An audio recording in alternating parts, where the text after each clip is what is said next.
Automatic $1,400 stimulus check as the economy is crumbling. I have all the details and what you need to know right here in the video, so let's get right into it. I know in this video, I want to share with you some details of the current state of the economy and some information out of Congress where they have talked about automatic stabilizers directly tied to the unemployment rate, which, by the way, when I say automatic stabilizers, that's just a fancy way of saying automatic checks. Let's get into it and talk about all the details of what is currently going on, what is happening with the economy, and that information out of Congress. However, really quickly before we do, thanks so much for joining me. If you're enjoying this video so far and you want more like it, please make sure to subscribe right down below the video. It's totally free to do so, and I'm here for you right by your side each and every day, watching the latest details, hitting the wire, doing the research, and breaking it all down into these short videos so you can stay posted on what's actually going on out there, and anything popping up right now you can possibly grab and or take advantage of, as it's a very busy, confusing, and uncertain time that we're currently living through. So again, thanks so much for joining me. Please subscribe down below if you haven't done so yet, and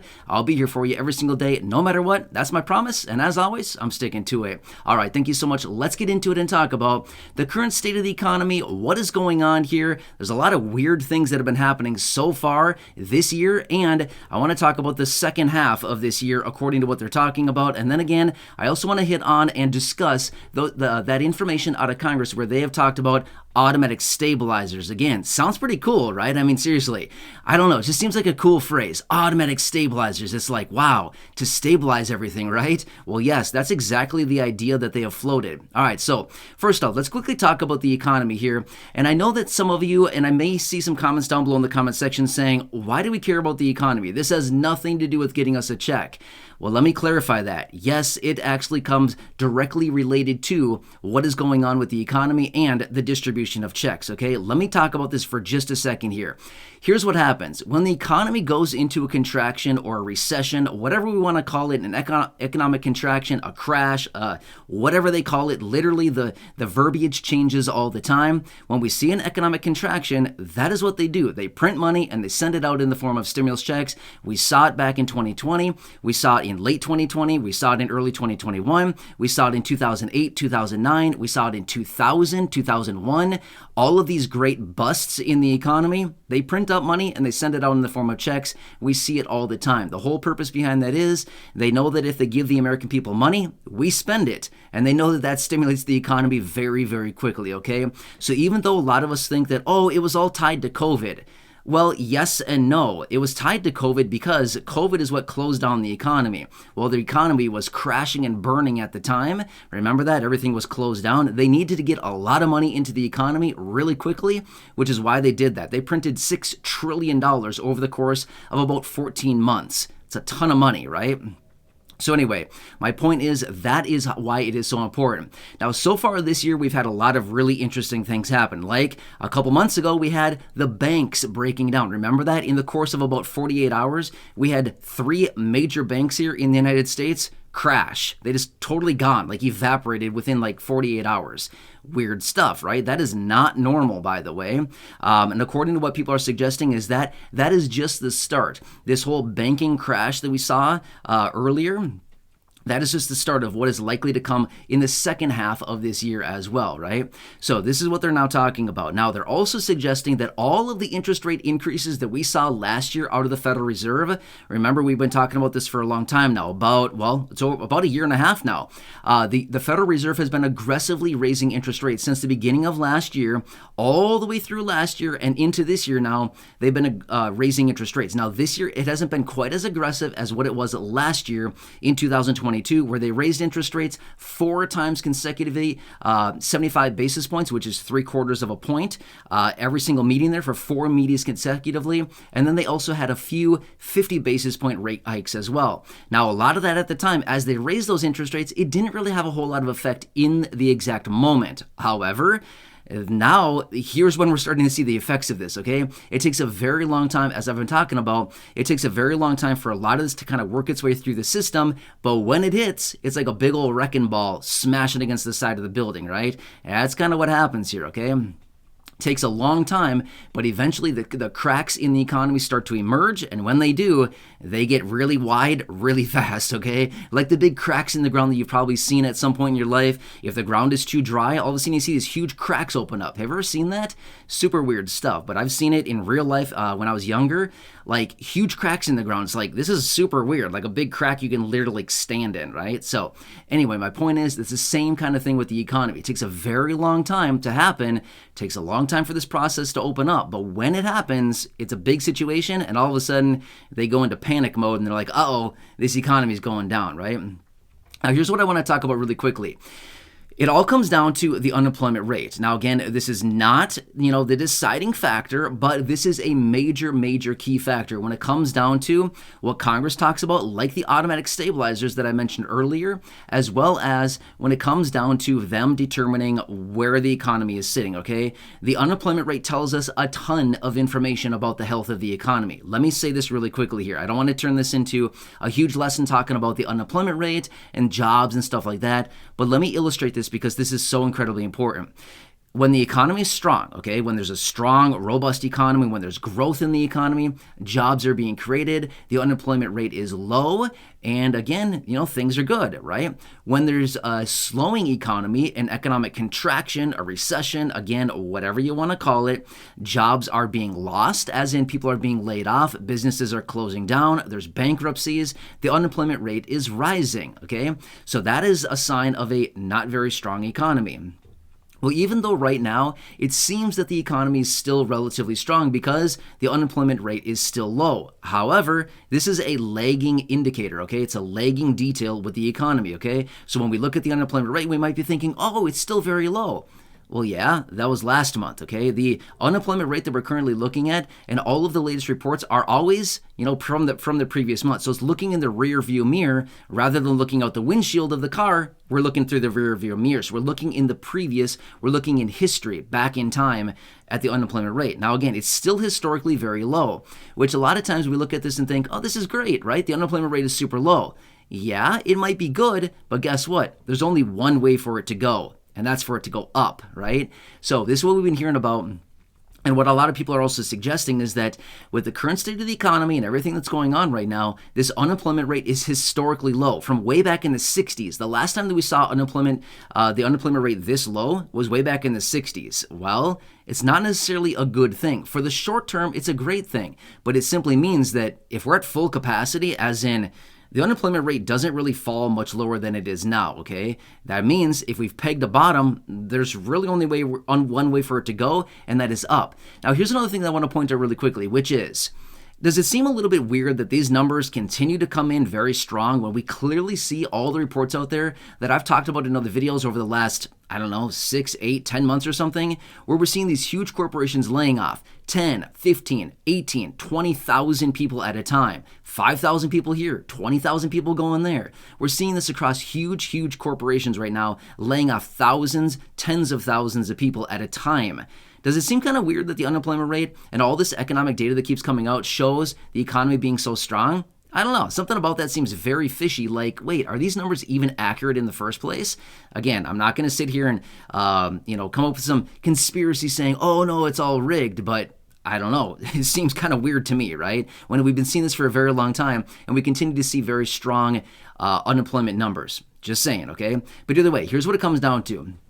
Congress has previously talked about implementing automatic stabilizers, okay? Let me explain this because this is actually a pretty interesting concept. So what they're talking about is the automatic stabilizers would be directly tied to the unemployment rate. In other words, if the unemployment rate gets to a certain level, it automatically triggers a check to go out. Pretty cool, idea, right? Yes, this is what they've talked about. So the whole point behind automatic stabilizers is literally if the economy gets to a certain point where they deem it as, okay, this is kind of in a territory where it might get kind of worse if it keeps going up, things like this. Obviously, it's not at the levels that we're at now because it's very low, but it's not that much higher. I mean, realistically, the threshold for what they've determined based on the research that I've done on this and what I've heard Congress talk about is usually around about the 6.5% to 7.5% range of unemployment. Well, that's not that much higher than where we currently are. That is the range that they've talked about implementing these automatic stabilizers. In other words, if the unemployment rate continues to tick up, and all of a sudden it hits one of these levels, as in kind of within this range of what they've said, 6.5 to 7.5% range, which, by the way, that would translate into millions of jobs being lost, millions of people losing their jobs. Not a good situation, right? Well, then they would say, hey, this would trigger the automatic stabilizer. So rather than having Congress coming back together and twiddling their thumbs and sitting around drinking coffee all day, talking about the weekend and what they're going to do the next coming days here and whatever Congress does all day, can't imagine it's a whole lot because not a whole lot gets done, right? So we don't only have to imagine behind closed doors, there's probably a lot of coffee being drunk, whatever the word is. But anyway, they're probably doing a lot of that and probably not getting a whole lot done. But this is what they're talking about with these automatic stabilizers. So it would automatically, rather than Congress coming together each and every time saying, oh, let's distribute a check, or let's distribute this, or let's pass this law, let's pass this bill, let's appropriate more money, the stabilizers would automatically be there, and they just basically say, hey, it's like on autopilot, right? It's like, what's a good analogy?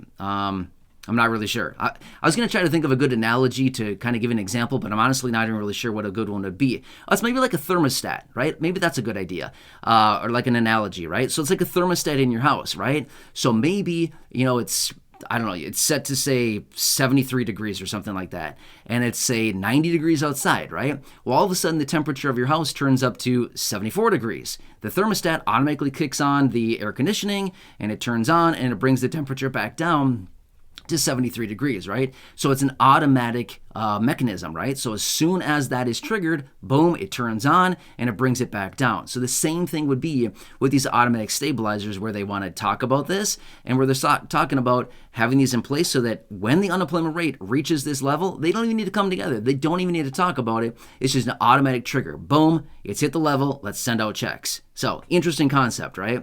So this is what Congress has talked about.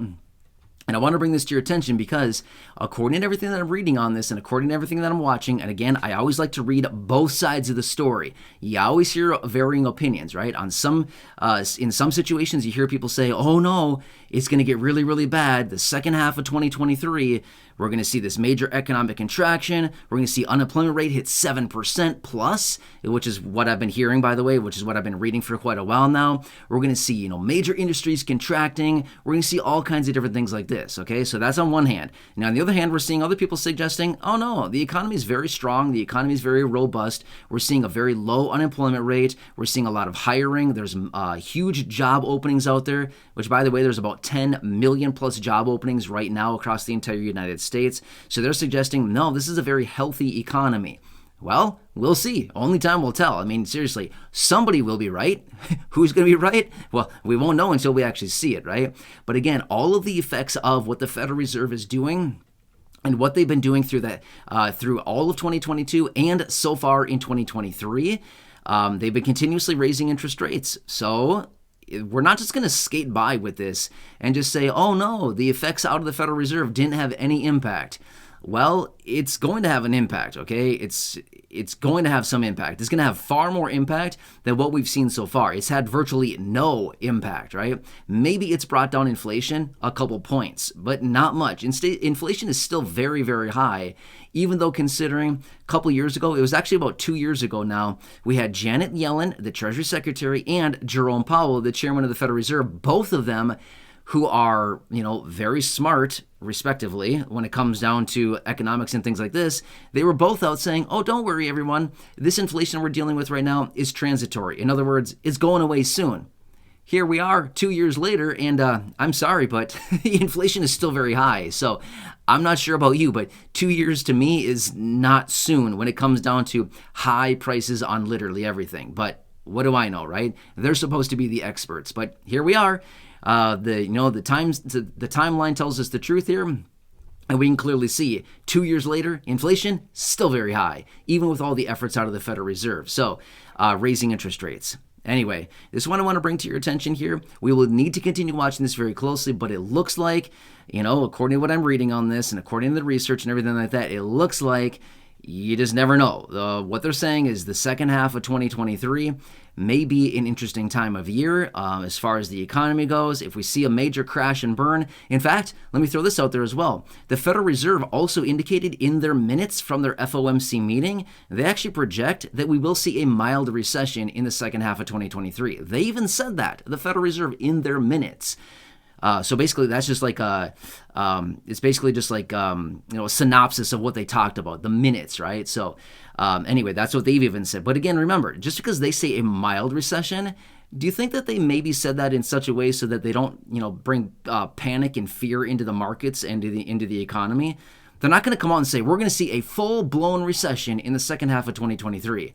They're not going to say that. If they did, there'd be panic in the streets, right? Well, they're not going to say that for a reason, right? It's all strategic. So anyway, just wanted to point this out for you. Either way, I will continue watching it all very closely, but when it comes down to it, yes, we are in a time right now where, in the event of another check of any kind, it's all going to be tied to the economy, okay? I've made that very clear previously in other videos. In the event that another check gets distributed or even gets approved, it's all going to be tied 100% to the economy. It has nothing to do with COVID, okay?